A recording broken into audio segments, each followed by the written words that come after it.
How to borrow money from Earnin app. This is very easy thing to do. First of all, you have to download this Earning mobile application. By the way, you can also access it from the website from Google, right? So it's very easy to do it. So first of all, you have to create an account. You can create an account from a website or from their mobile application. So first of all, you have to click on get started here, as well as you can do the same thing over your phone too. And here you will get this earlier invalidity available to US residents. So if you're a US resident and if you live in America, then only it's available to you. Then first of all, you once you create your account, you have to connect your bank account. So tap on add bank account, select your bank, enter all the details. Set up work info. Tap add work info, select or manually add your employer and choose your work schedule type.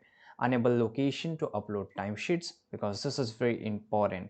Enabling time location tracking or upload timesheets to verify your workers, verify information, then you have to check available balance. So open the app to see your available balance based on your earning. Then you can just tap on cash out, enter the amount you want and confirm.